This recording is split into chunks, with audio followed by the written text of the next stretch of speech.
pénitencier de Lebanon, État de l'Ohio. Certaines personnes deviennent des soldats. Ils y prennent goût et ils finissent par tuer tout ce qui bouge.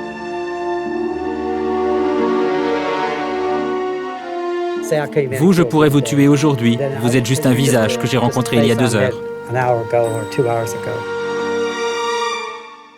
Tout ce que j'ai fait de bien dans ma vie a été détruit. Donald Harvey est un infirmier de la mort.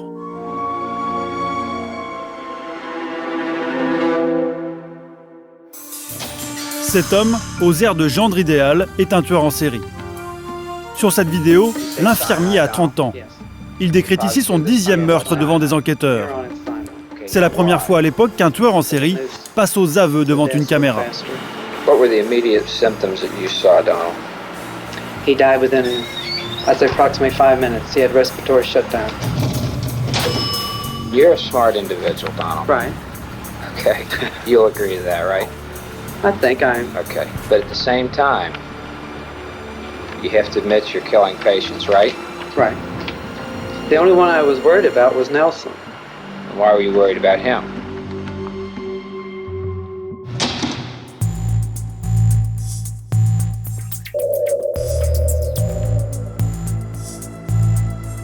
Stéphane Bourgoin nous emmène sur les traces de cet ange de la mort. Imaginez, vous êtes à l'hôpital pour une simple histoire d'appendicite et vous en ressortez dans un cercueil. C'est ce qui est arrivé à des dizaines de personnes dans les années 70 dans différents hôpitaux américains. Ils ont eu le malheur de croiser la route de Donald Harvey, un ange de la mort, un serial killer en blouse blanche.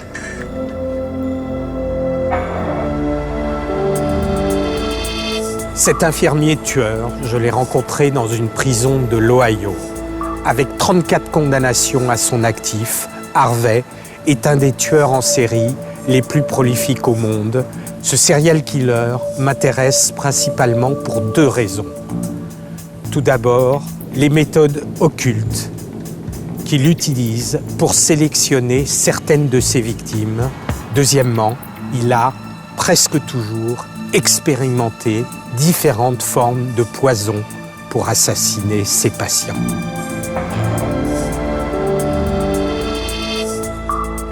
Donald Harvey n'a jamais dévoilé le véritable mobile de ses crimes aux enquêteurs. Quand je rencontre ce serial killer, je veux savoir 2 choses.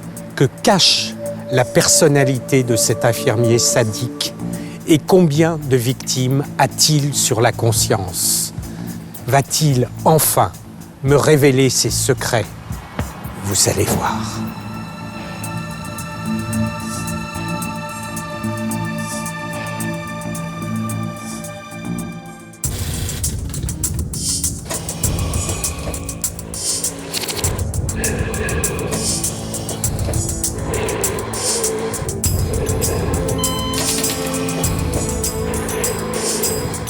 Stéphane Bourgoin est le spécialiste mondial des tueurs en série. En 30 ans de carrière, il a mené plus de 60 entretiens avec les criminels les plus dangereux. Du Japon à l'Afrique du Sud, de New York à Berlin, il affronte ces monstres dans les prisons du monde entier. Une expérience unique. Comprendre les serial killers pour mieux les combattre est pour lui une obsession. Avec lui, nous partons pour un voyage terrifiant dans la tête des tueurs en série.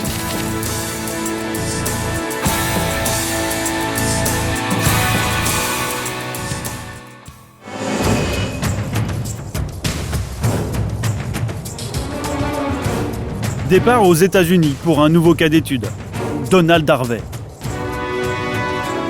Comment cet infirmier de la mort a-t-il pu abuser de la confiance de ses patients et les tuer, au lieu de leur sauver la vie? Rencontrer un tueur en série et des dizaines de tueurs en série, puisque à ce jour j'en ai rencontré 67 différents en 30 ans, ce n'est jamais une routine. Pour comprendre un tueur en série, pour créer un lien avec lui, Il faut véritablement rentrer dans sa tête, il faut partager ses fantasmes, et ces fantasmes sont forcément morbides, donc ça peut être quelque chose quand même assez dangereux d'un point de vue psychologique. Ces réponses, Stéphane Bourgoin va les chercher au pénitencier de Lebanon, dans le comté de Warren. Une prison de haute sécurité. Et comme toujours, à quelques minutes de l'entretien, il reste un doute.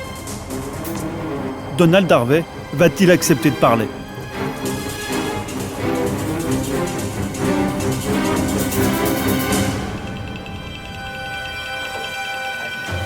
Stéphane, vous l'attendiez depuis longtemps ce rendez-vous ? Depuis pas mal de temps, oui. Parce que Donald Harvey est un peu une figure, si je puis m'exprimer ainsi, légendaire des tueurs en série américains. Et en même temps un des plus mystérieux, puisqu'on ignore tout encore de ses véritables mobiles. Et il a donné extrêmement peu d'interviews.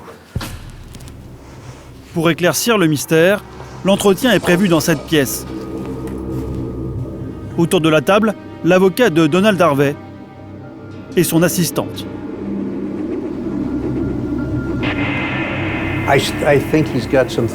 Je pense qu'il a des choses à nous raconter. Et on pourra tirer des leçons de son cas.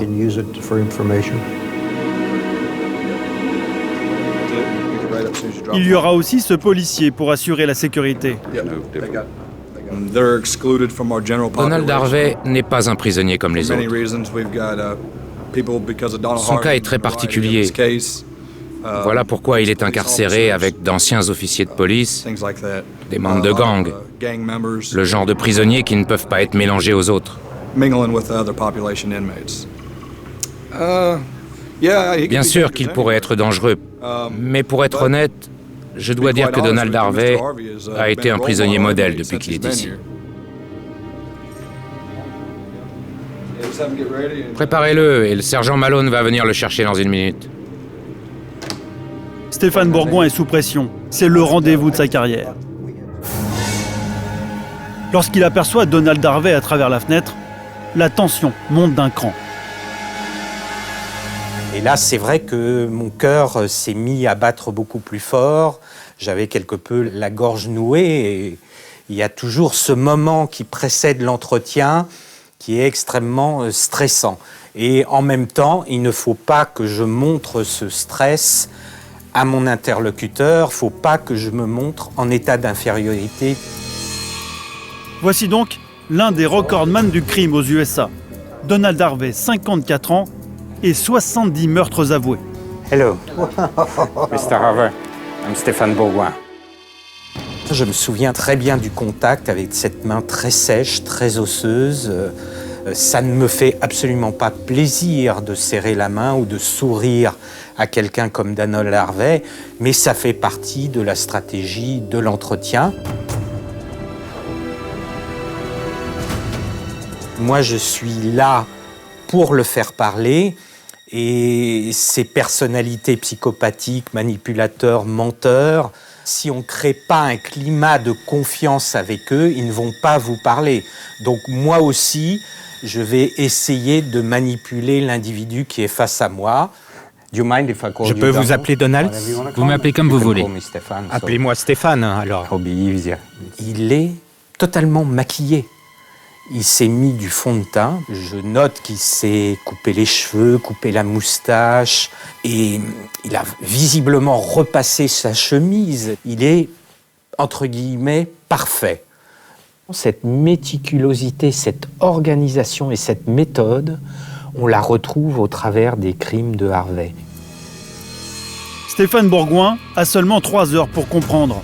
Il demande directement à Donald Harvey ce qu'il a ressenti au moment des meurtres. C'est un peu comme si j'étais libre et enfermé à la fois. Je ne peux le décrire que comme ça. Quand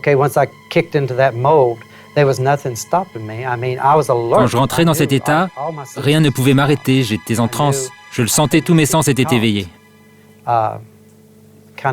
C'est le genre de choses difficiles à expliquer. Ça n'a rien à voir avec un état psychologique normal. Dans ces moments-là, j'étais quelqu'un d'autre.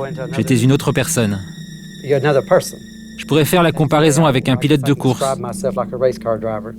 Quand vous y êtes, vous y allez à fond et tout le reste est oublié. Je faisais simplement ce que j'avais à faire.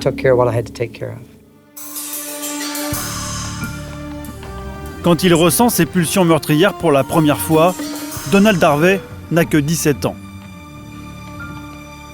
1970. Le jeune homme vient de se faire embaucher à l'hôpital de la ville de London, dans le Kentucky. Un soir, l'infirmière-chef lui indique un patient auquel il faut faire ses soins. Je suis entré dans sa chambre, il venait d'avoir une crise cardiaque. Il était attaché au lit. Quand j'ai soulevé sa couverture, il a réussi à se libérer, il m'a frappé au visage. Et après, ce dont je me souviens, c'est que je l'ai étouffé. Et puis une infirmière est rentrée, elle a vu qu'il était mort, et elle a dit qu'il a dû avoir une deuxième crise cardiaque. Elle a ensuite appelé les pompes funèbres qui sont venues le chercher.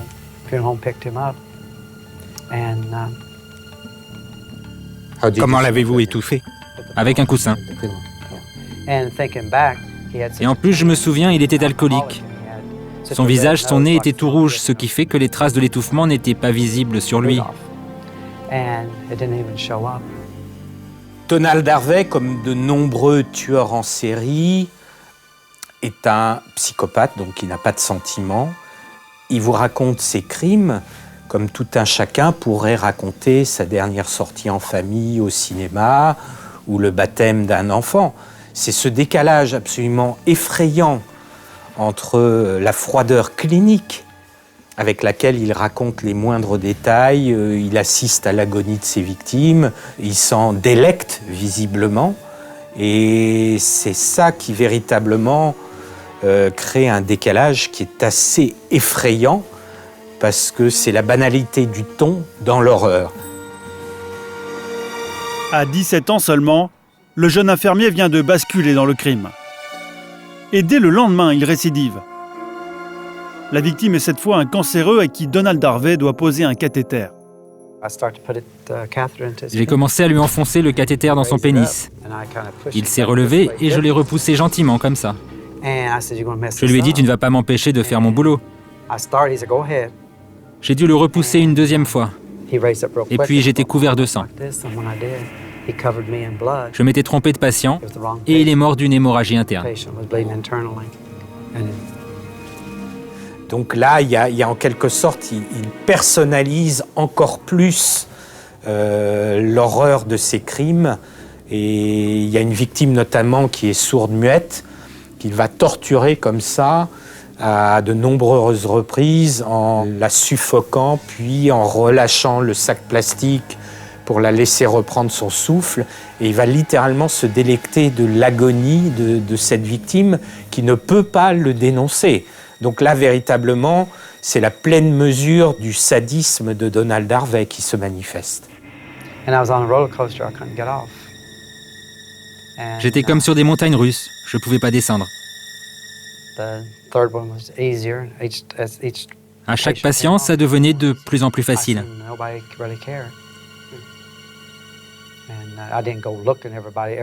Mais je ne faisais pas de repérage de victimes. Je n'examinais pas leur cas pour me dire « Tiens, lui, ça serait un bon candidat ». Les 15 premières victimes, c'était des gens chez qui j'avais été envoyé par les infirmières en chef. Comment ce jeune homme a-t-il pu devenir un tueur sans scrupules ?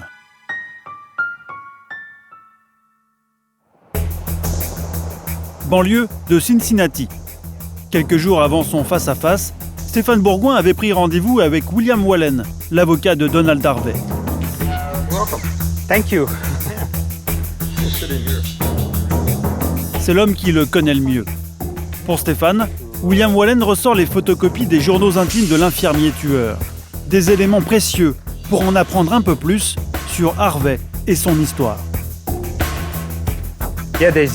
Il y a beaucoup de notes sur la mort de son père. Par exemple, il écrit « Mon père est mort il y a 1 mois, 2 mois ». Ça l'a beaucoup affecté, oui. Son père n'était jamais là, et sa mère fréquentait d'autres hommes. Les samedis, pour être tranquille, sa mère et son petit ami du moment l'envoyaient au cinéma avec de l'argent, pour qu'il passe sa journée à regarder des films et à manger des pop-corn.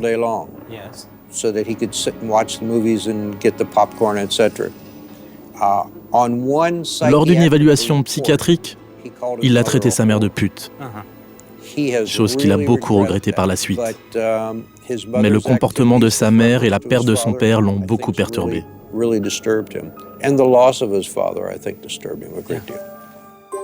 Laissé à l'abandon par ses parents, le petit Donald va être violé à plusieurs reprises dans l'indifférence.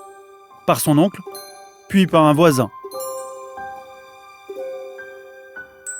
Et puis, il y a aussi autre chose. Je ne sais pas si vous voulez en parler. Il y a votre viol par votre oncle Wayne Bird. By your uncle Wayne Bird? Wayne Bird, yes. I was roughly around 3.5. Time we moved back. J'avais 3 ans quand tout ça a commencé. That's when it started. He was Lui en avait 8 ou 9 de plus que moi. Il avait 11 ans à peu près. At the time. And it continued on for 20 years. Et ça a continué pendant 20 ans. Quand j'ai eu 12 ans, je me suis fait à mon sort et j'ai décidé d'en profiter. If you're gonna have fun, I'm gonna have fun. Mais vous aviez aussi des sentiments pour lui? Oui, il y avait des moments où je l'aimais, mais il y avait des moments où j'aurais pu le tuer si j'avais eu un flingue. Mes sentiments pour lui étaient ambigus. Donald Harvey provient d'une famille extrêmement pauvre, où il y avait des problèmes d'alcoolisme. Pendant très longtemps, il s'est rendu à l'école pieds nus, parce que dans la famille, on n'avait pas assez d'argent pour lui payer des chaussures, et était considéré comme un pauvre pecno, un peu le poor white trash, le pauvre enfant blanc de la campagne. Il a eu toujours ce complexe d'infériorité.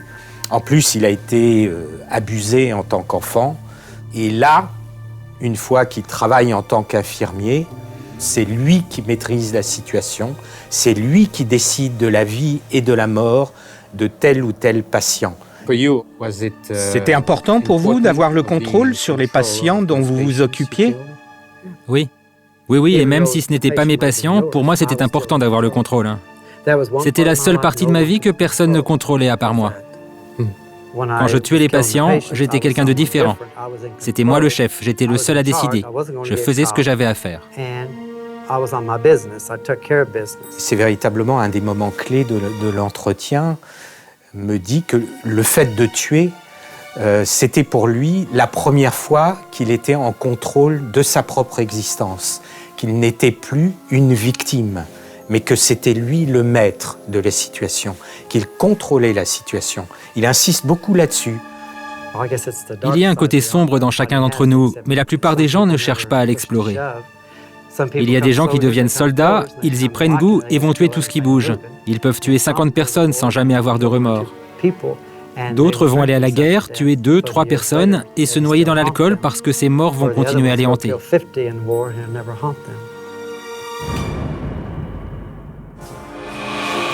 À partir de 1975, Donald est lancé. Il change alors d'hôpital, où il va assassiner une trentaine de patients. La plupart d'entre eux, il les tue par étouffement. Ensuite, il découvre le poison. La morphine, c'était bien. Elle était toujours disponible et facile à manier.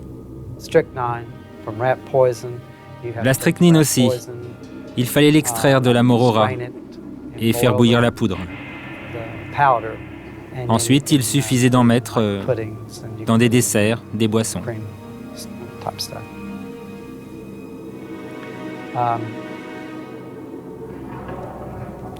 Voilà quelques-unes de mes méthodes.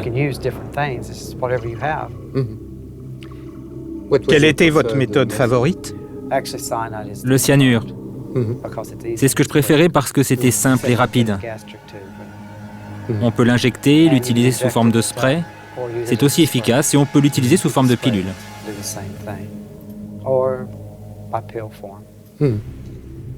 Il va expérimenter des petites quantités de poison sur lui-même quotidiennement, il fait des expérimentations.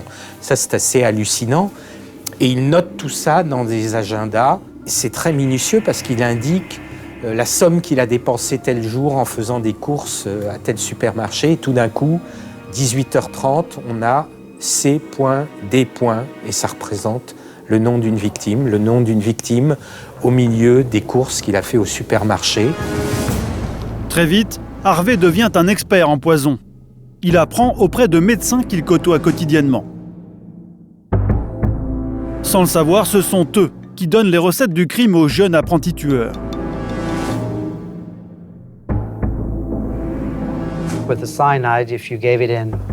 Quand je mettais du cyanure dans du jus d'orange, il prenait le goût du jus de prune. Et si j'en mettais dans du vinaigre, le mélange devenait tout vert. Alors je devais camoufler la couleur. On pouvait mettre du cyanure aussi dans les poches de perfusion.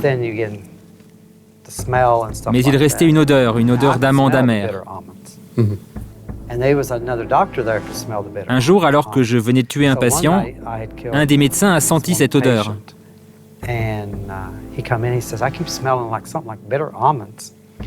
Je lui ai dit que c'était un médicament avec des vitamines supplémentaires. Je lui ai fait sentir et il m'a fait « Ah oui, c'est ça ». Donald Harvey fait partie des tueurs psychopathes extrêmement organisés, qui met en place une stratégie pour commettre ses meurtres, qui essaye d'effacer toute trace de ses crimes. La psychopathie n'étant pas une maladie mentale, c'est un trouble du comportement, c'est quelqu'un qui n'a pas de sentiment, pas d'affect pour ses victimes, qui chosifie en quelque sorte ses victimes. En effet, Donald Harvey procède avec méthode. Chaque geste est réfléchi. Dans l'hôpital, il a su se faire apprécier par le personnel soignant. Et l'infirmier meurtrier abuse de cette confiance qu'on lui accorde.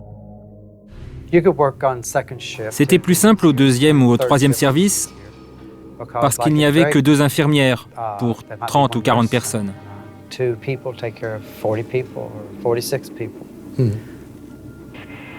Vous pouviez faire tout ce que vous vouliez, tout le monde s'en fichait.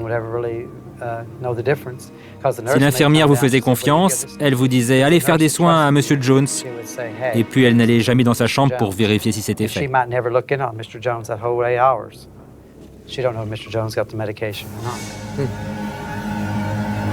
Pour ne pas se faire prendre, Donald Harvey développe toute une série de subterfuges. Je me servais des poubelles ou des caddies pour bloquer l'accès aux portes. Je me servais aussi des plateaux qui sont sur les lits. Je mettais un verre d'eau dessus et les infirmiers ne pouvaient pas s'en approcher pour ne pas renverser le verre. S'ils le renversaient, ils étaient obligés de changer les draps, donc ils préféraient ne pas prendre le risque. Je n'ai jamais rien fait si je n'avais pas la possibilité de m'en tirer en 10 secondes. Mes capsules de cyanure, je pouvais les jeter à la poubelle. Quand une infirmière entrait dans la chambre, je disais que je n'avais pas besoin d'aide, et ça s'arrêtait là. Et les gens de la sécurité, ils n'y comprenaient rien au travail des infirmiers. Ils ne savaient rien des soins qu'on faisait. Visiblement, Donald Harvey prend un grand plaisir à raconter ses crimes. Et je pense que pour lui, cet entretien représente un moment extrêmement fort, puisqu'il va partager cette toute-puissance, ce contrôle qu'il a exercé sur les victimes. Et en quelque sorte, il va me montrer qu'il était l'égal de Dieu qui décidait de la vie ou de la mort de telle ou telle personne. Il est comme le pan qui va véritablement être dans toute sa splendeur. Pour lui, ça représente un moment très fort de revivre ses crimes.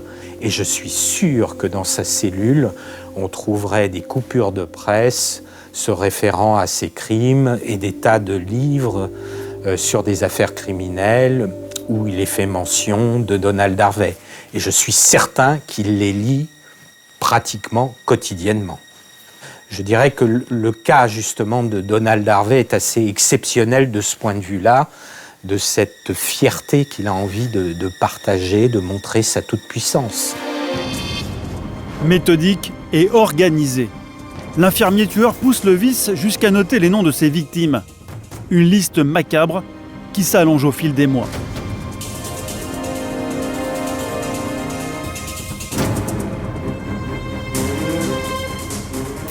Donald Harvey, c'est un meurtrier au nerf d'acier. Dans son odyssée criminelle, il a tout sous contrôle. Sauf un soir, où il se lâche auprès de ses amis après avoir bu quelques verres de whisky. L'ami à qui il confesse ses crimes prévient aussitôt la police. Comme j'étais sous, j'ai dit à la police que j'avais tué 15 patients. Ils ont enregistré ma déposition, ils m'ont interrogé pendant des heures et ont déclaré que j'avais une imagination débordante.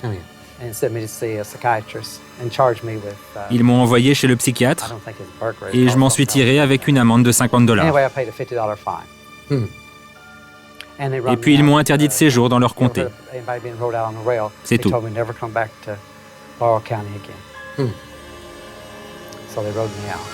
Donald Harvey est bouffi d'orgueil. C'est assez paradoxal, ce type spécifique de tueur en série, qui à la fois veut poursuivre sa carrière criminelle sans s'arrêter, mais en même temps rêve d'être connu, célèbre pour ce qu'il a fait, qui est absolument abominable. Donc il reste ce petit infirmier sans histoire, tranquille, à la carrière médiocre, alors que lui rêve de toute puissance, d'être reconnu comme le plus grand serial killer américain de l'histoire.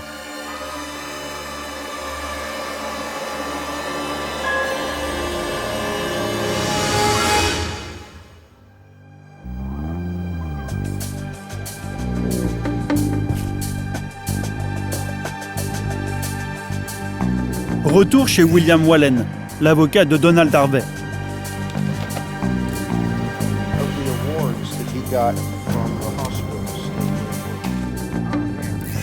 Il a d'autres éléments à montrer à Stéphane. Letter of Appreciation, Performance Award. Ironie du sort, ce sont les certificats de bonne conduite délivrés par les hôpitaux où le tueur a travaillé.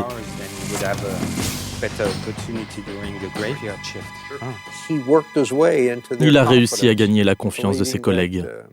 Il passait pour l'employé idéal. C'était quelqu'un de charmant. Mais il avait cette face sombre en lui qui le poussait à tuer.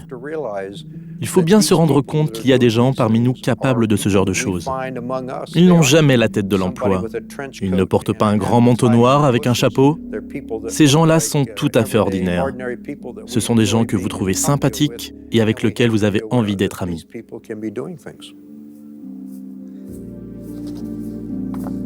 William Wallen conserve aussi des livres qui révèlent le côté sombre de Donald Harvey. Il y a quelque chose d'extrêmement intéressant ici. C'est un manuel d'autopsie de l'armée américaine.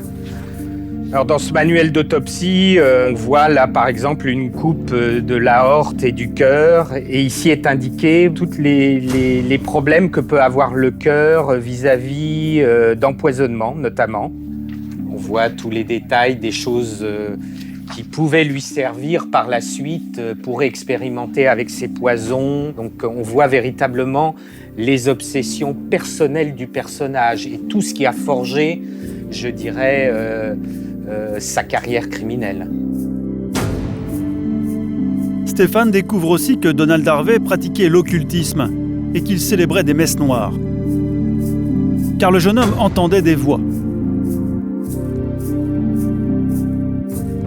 Dans sa prison de Lebanon, c'est la première fois que Donald Harvey va révéler une face cachée de sa personnalité. Il dit avoir un double qui s'appelle Duncan.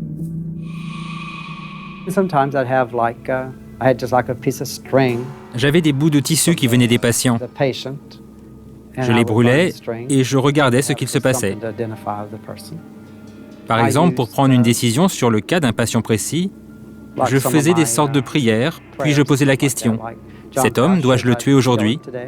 J'ai fait ça avec certains de mes patients. Vous portiez une tenue spéciale? J'avais des grandes robes, une noire et une blanche.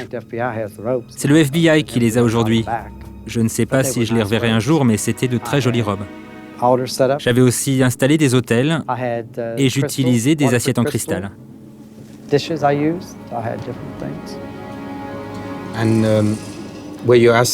Et c'était Duncan qui vous aidait à choisir les victimes? Oui, je lui demandais de me faire un signe à travers la flamme de la bougie. J'avais de très grandes bougies. Parfois, j'utilisais des crânes pour les poser dessus, mais j'étais toujours très respectueux de ces crânes. Je faisais attention à ce qu'il n'y ait pas de taches de cire. Et comment vous interprétiez les bougies? Au premier vacillement de la flamme, c'était non. Au deuxième, c'était oui. Et pendant ces prières, vous parliez à qui? À mon guide spirituel, Duncan. Je lui demandais s'il était temps de tuer John ou un autre. Qui est Duncan? Duncan, c'est mon guide spirituel. Qui est-il? C'était un joueur de piano pendant la Deuxième Guerre mondiale. Il est mort sous les bombes.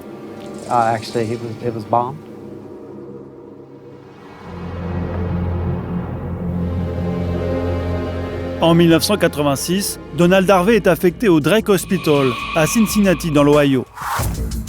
En un an, sous le masque du parfait infirmier, il va faire des dizaines de victimes.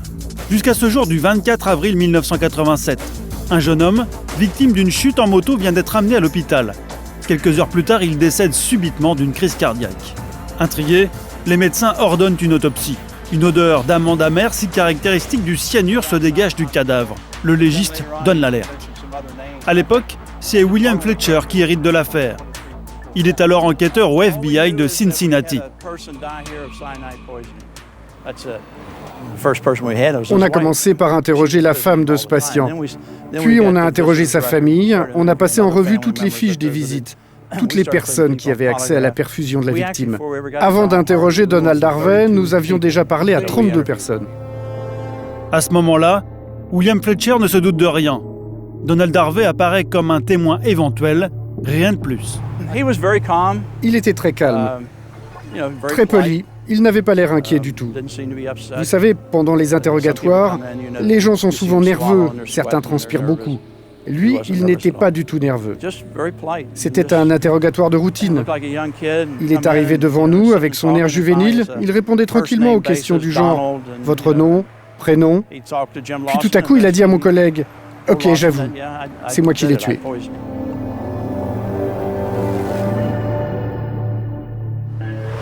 Pourquoi a-t-il avoué, à votre avis? Je sais pas. Il était peut-être fatigué par tous ces meurtres. Il avait peut-être envie d'être arrêté. Je peux pas vous le dire. Vous savez, parfois, vous obtenez des aveux surprenants. Il y a des types qui vous trouvent sympa, et puis ils avouent pour vous faire plaisir. Je me souviens de cas comme ça. Mais dans le fond, je ne sais toujours pas pourquoi il a parlé. Donald Harvey avoue, mais pour l'instant, un seul crime. L'enquêteur ne réalise pas encore quel gros poisson il a ramené dans ses filets.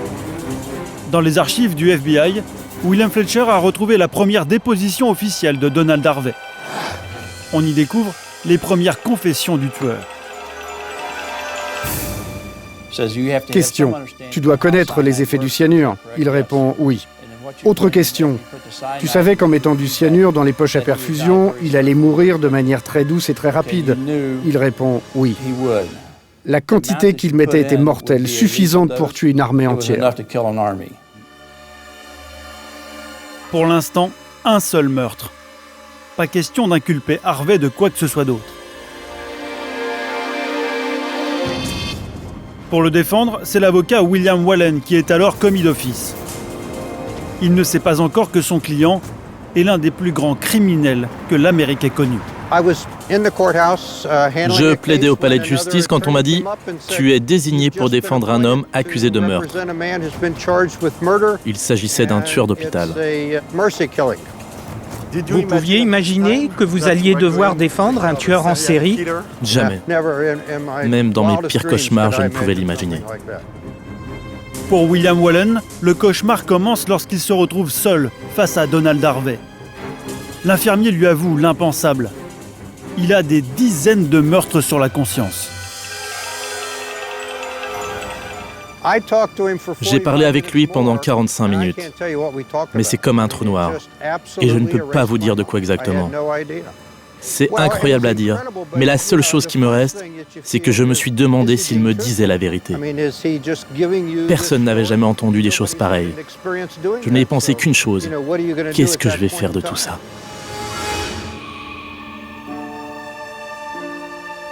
Et lorsque, au moment de son arrestation, Donald Harvey s'effondre en larmes en 1987, notamment auprès de son avocat William Wallen, c'est parce qu'il a peur d'être exécuté. Donc il s'apitoie sur lui-même, mais absolument pas sur ses victimes. Chez Donald Harvey, comme chez la plupart des tueurs en série, il y a une seule chose qui compte, c'est eux-mêmes et rien d'autre. C'est l'égocentrisme poussé à la puissance 1000. Ce qui compte, c'est eux. Des dizaines de meurtres. C'est la chaise électrique assurée pour Donald Harvey. Au début, William Wallen est le seul à connaître l'horrible vérité. Mais la rumeur enfle. À l'hôpital, les langues se délient. Et les enquêteurs du FBI commencent à mettre la vérité au jour. C'est au palais de justice de Cincinnati que va se jouer la partie. À l'époque, la juge Melba Marsh est l'assistante du procureur. Ça prenait de l'ampleur. Tous les jours, il y avait du nouveau. Ça sortait dans la presse. Chaque jour, vous aviez un nouveau nom et une nouvelle victime. Alors on s'est mis à appeler les familles et on leur demandait « Comment votre père est-il mort? Quel air avait-il la dernière fois que vous l'avez vu? Qui était son infirmière? Vous avez des soupçons? » Et au fur et à mesure, on se disait « Non, c'est pas possible. » Et finalement, les preuves sortaient, les unes après les autres. Toujours plus de morts. Alors là, on a commencé à être vraiment inquiets. Il nous arrivait ce que nous n'avions jamais eu auparavant. Un tueur en série, un type travaillant dans un hôpital. Pour nous, c'était tout simplement incroyable. C'était impensable. Oui, c'est ça c'est le mot, impensable. Selon la loi américaine, Harvey n'a qu'une solution pour éviter la peine de mort, avouer ses crimes avant que la police ne les découvre. Le temps joue en sa faveur, car cette affaire est un vrai casse-tête pour la justice. On était face à un immense dilemme. Comment prouver qu'il avait tué ces gens? Comment prouver tous ces meurtres? Quand vous voyez un corps sur une scène de crime et que vous menez l'enquête, ce corps vous donne des informations sur telle ou telle chose. Ça, c'est le type d'homicide que l'on sait traiter. Mais quand un infirmier fait des injections dans les poches à perfusion, ça, c'est dur à reconstituer. Et surtout, à prouver. C'est ça qui était difficile. Le manque de preuves devient un élément clé pour la défense de William Wallen. L'avocat décide de passer un marché avec le procureur. Les aveux de son client contre une peine de prison à perpétuité. Une stratégie qu'il détaille aujourd'hui à Stéphane Bourgoin. Vous avez fini par dénoncer votre client. C'est normal pour vous, cette pratique? Pourquoi vouliez-vous sauver la vie d'un tueur? Pour tout vous dire, je crois que là, d'un point de vue éthique, j'ai dû interpréter la loi au-delà des règles éthiques habituelles. Moi, je savais où étaient les corps, comment ils avaient été tués, et la police ne le savait pas. Je suis allé voir le procureur que je connaissais depuis 15 ans. Je lui ai dit que je ferais avouer mon client, mais à une condition, qu'il n'y ait pas la peine de mort. Tard dans la soirée, le bureau du procureur m'a appelé pour me dire qu'il était d'accord pour qu'on passe un marché. Pas de peine de mort pour Donald Harvey, mais en échange, il dit tout. Pour s'assurer que Donald Harvey dit vraiment la vérité, les enquêteurs décident de le soumettre à un interrogatoire filmé. Do you, Donald Harvey, swear to tell the truth, the whole truth, nothing but the truth, so help you God? Yes, sir. Yes. Pendant 9 heures, le tueur passe en revue le détail de tous ses crimes. Un document exceptionnel qui servira de preuve lors du procès. What were the immediate symptoms that you saw, Donald?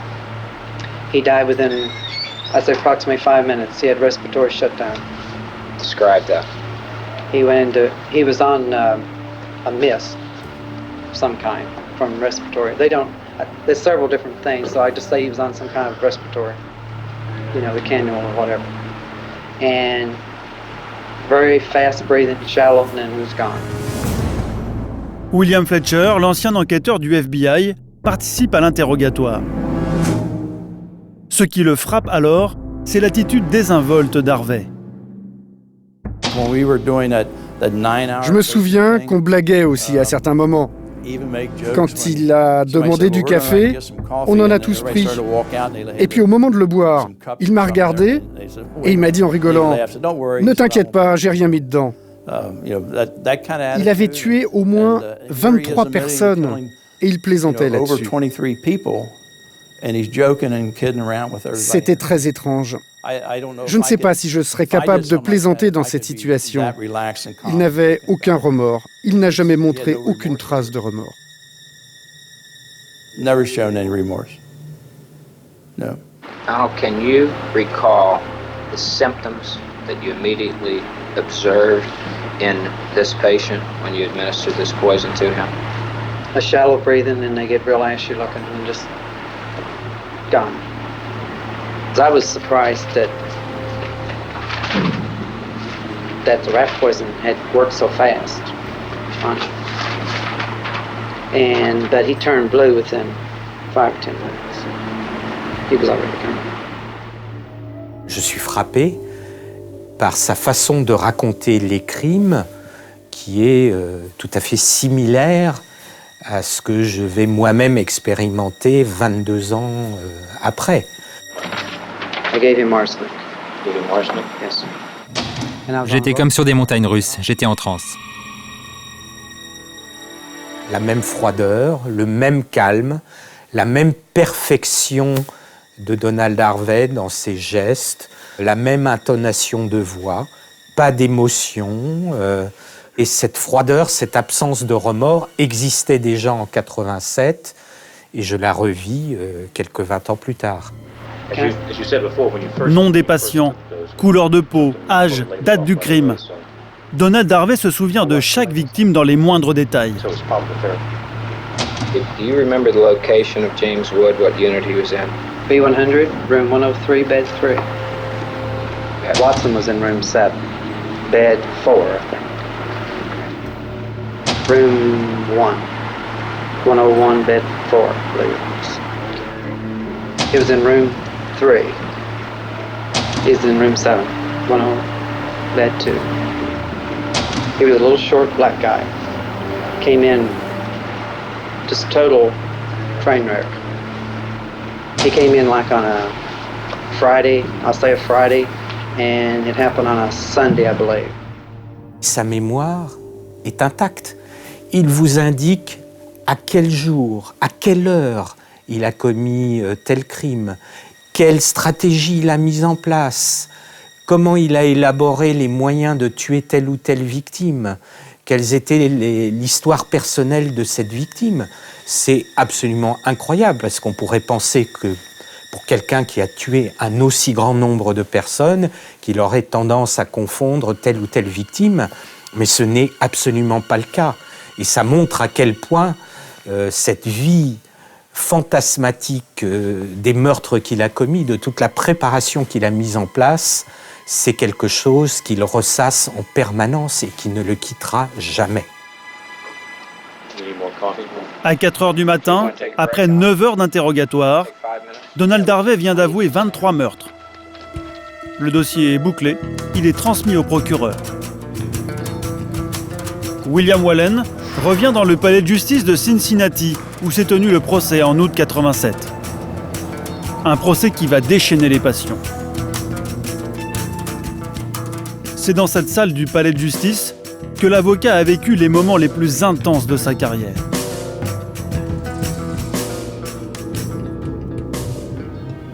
Le tribunal était bondé.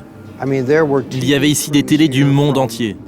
Des Brésiliens, des Japonais, des Français aussi.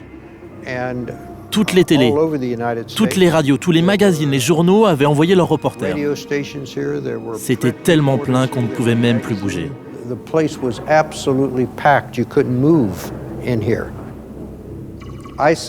J'étais assis là, Donald à côté de moi, le procureur était là-bas. À chaque nom cité, il nous demandait si on plaidait coupable et on se levait. On répondait « Oui, votre honneur, on plaide coupable ». Et ça a duré un bon moment. Finalement, il a été reconnu coupable de 28 meurtres et 10 tentatives de meurtre et a été condamné à 60 ans de prison.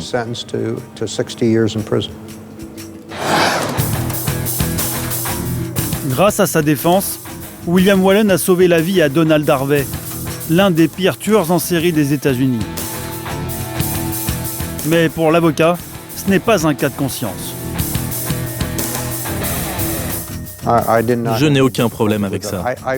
Je lui ai évité la peine de mort, mais je sais aussi que j'ai protégé la société. Il ne ressortira jamais de prison. Il ne tuera plus jamais personne.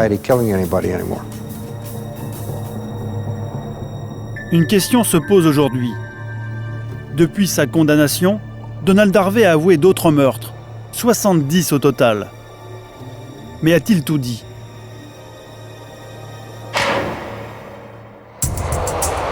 Stéphane Bourgoin est persuadé que non.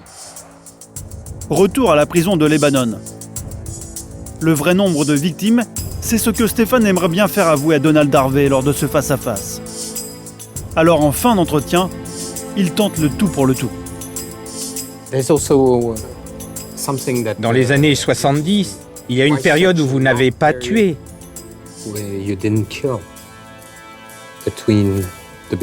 Comment est-ce possible? Ça, c'est une période dont je ne peux pas parler. Je ne peux pas en parler. J'ai bien tué, mais je n'ai pas le droit d'en parler. Il n'y a eu que 2 ans et demi où je n'ai rien fait.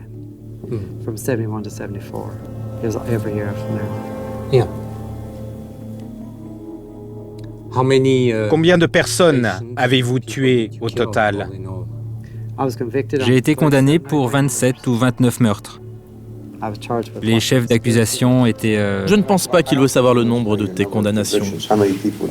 Mais combien de personnes tu penses vraiment avoir tué? En fait, j'en ai tué 87. Je ne peux pas vous dire où et comment, mais j'ai tué 87 personnes. Et ça, c'est un moment clé dans l'entretien, parce que en 87, lorsqu'il plaide coupable, pour échapper à la peine de mort, le deal avec la justice de l'Ohio, c'est qu'il a avoué l'ensemble de ses crimes. Et il m'a avoué 17 crimes supplémentaires, donc il est théoriquement passible de la peine de mort avec ses aveux. Là, véritablement, on a le paradoxe de la personnalité de Donald Harvey, qui est d'avoir commis un grand nombre de meurtres, de s'en vanter, et en même temps, tout d'un coup, il est piégé dans l'entretien parce qu'il se sent en confiance, il veut montrer sa toute-puissance, il veut se vanter auprès de moi, mais en même temps, il ne se rend pas compte qu'il prend un risque personnel considérable. Donald Harvey n'est pas fou. Comme la plupart des tueurs en série, il a été reconnu responsable de ses actes.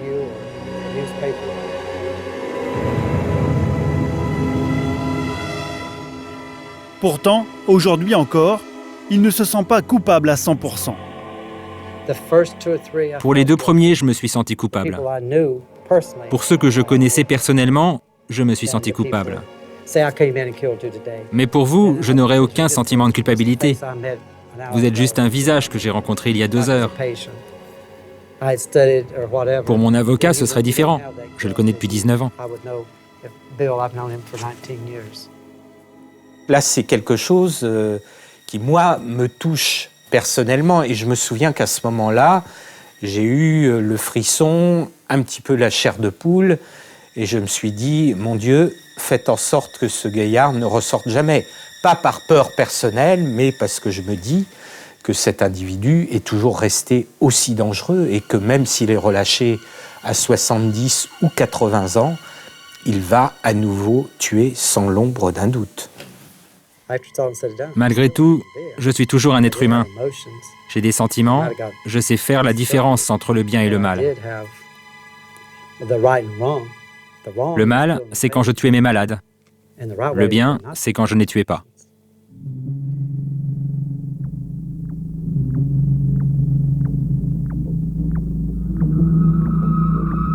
Donald Harvey finira sa vie en prison. Plus jamais il ne pourra nuire. L'entretien de Stéphane est fini. Il est temps pour le tueur en série de regagner sa cellule.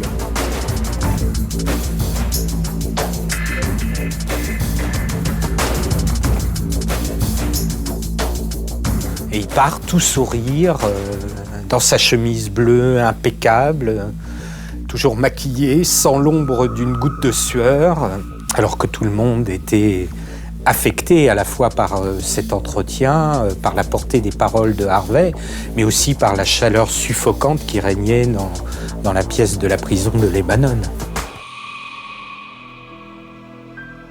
Il aime donner l'impression que c'est lui qui contrôle la situation. Vous pensez qu'il tuerait encore si on le relâchait? Oui, je pense. Après tout ce qu'il a raconté, regardez la froideur dont il fait preuve. Regardez de quoi il est capable si vous le rendez fou.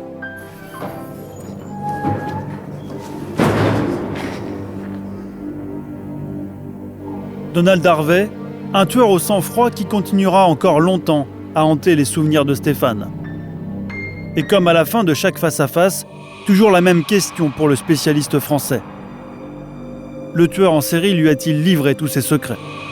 Pour la plupart des tueurs en série, très souvent, ce que l'on sait de leur carrière criminelle ne représente en fait que la face émergée d'un iceberg. Donc il y a quelquefois aussi un certain nombre de crimes qu'ils ne vont pas avouer ou qu'ils vont peut-être avouer par la suite. C'est arrivé pour Donald Harvey lors de cet entretien parce qu'il savoure le fait de montrer que même s'il est emprisonné à vie, qu'il va finir sa vie derrière les barreaux, c'est lui qui reste le maître de la situation, c'est lui qui est en contrôle et c'est lui qui décidera peut-être du moment où il va avouer tel ou tel crime supplémentaire ou non.